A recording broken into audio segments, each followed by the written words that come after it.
Yeah, come on. It's like that. It's like that.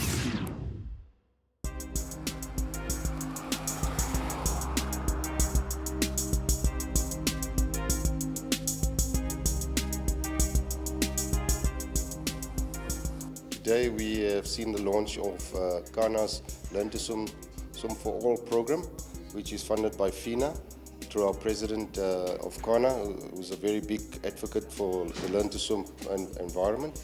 He also heads up FINA's Learn to Swim program throughout the world. And we have got 19 countries throughout the continent participating in this event. The first few days is going to be a theoretical exercise teaching practical skills, and then followed up by practical within the swimming pool itself. We're very excited that CANA has decided to have this event in Zone 4, and all our Zone 4 countries are at this program for the next few days. So we're very excited by that. But I think it's very encouraging for two reasons. One, we have a big rate of drowning in our countries. We have a big coastline around the continent, but in most of our countries we have dams and rivers where children are drowning.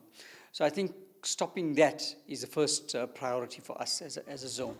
But also I think as we get more children to swim and give them an opportunity to swim, we hope we'll attract them into swimming and the other disciplines of aquatics under CANA, and that we'll be able to grow the sport and children can enjoy the water safely. The international organization called World Health Organization has identified that over 360,000 people drown each year, and they don't take into consideration in these statistics for people who drown as a result of ferry capsizing, floods and other issues. So it's quite high, and the majority of them from Africa are kids who are between say 2-3 years old until 15. And this is why swimming is so important, because it's important everybody learns how to swim.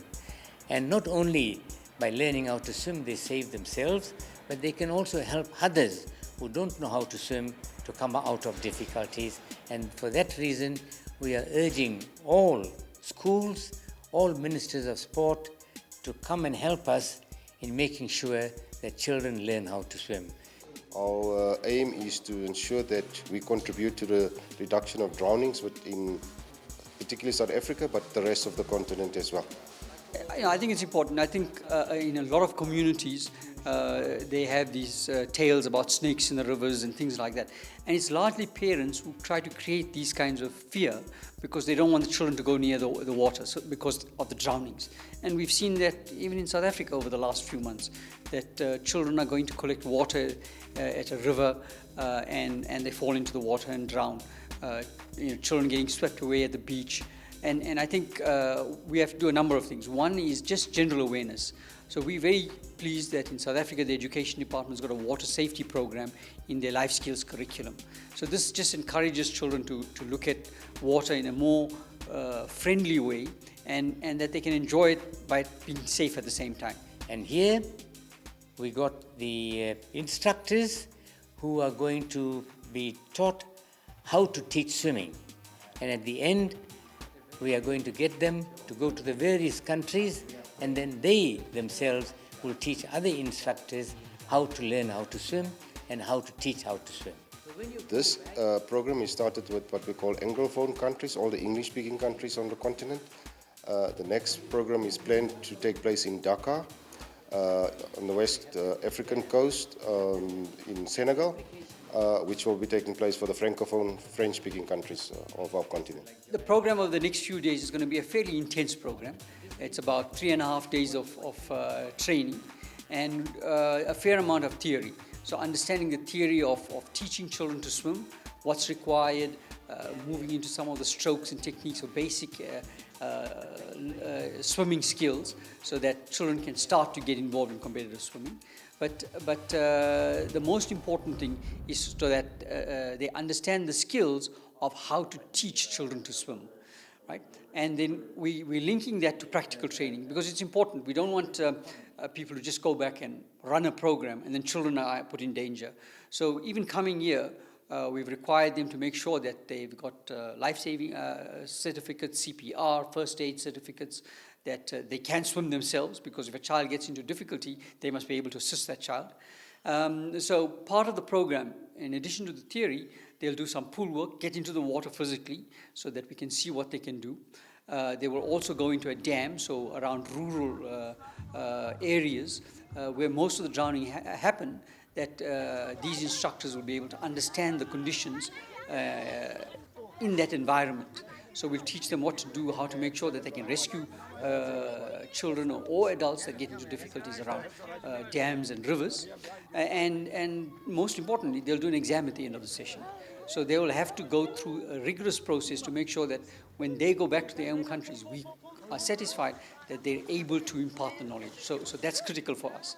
For this program, actually, I will say that it's something which is really amazing, especially when it comes to the countries, African as a continent, whereby the learn to swim is very, very important. It's not just it's competition swimming we're looking at, we're also looking at the water safety and to prevent the drowning in the young age, which is, I think, it's really, really important. I'd say it's a very good initiative from CANA, from CANA to we coaches, because we have a lot of challenges in swimming that we have been facing that now turn to become a bane. And because of this, a lot of people have been withdrawing from the sport, majorly because of drowning issues. We are hoping that by the end of this course, we have been able to equip ourselves with what we call the toolbox in swim coaching. And by so doing, when we go back home, we'll be able to teach the young ones coming up how to learn swimming and how to prevent drowning in most parts of the country. Then the other aspect, of course, this workshop will kind of try to improve the development of swimming, so to say. Because, in this kind of gathering where we have the technocrats, the people that have the wherewithal, they are coming to impact the necessary techniques into our coaches so that we can all go back there to our different countries and start teaching them what entails in swimming. And, the partnership between ISTA and FINA and CANA is critical to make sure that this goes forward. But we're hoping as the program evolves, we'll be able to attract other partners to come in and see the importance of this in terms of the continent and the children and the future of Africa. Come on, get your hip right. Come on, yeah, come on.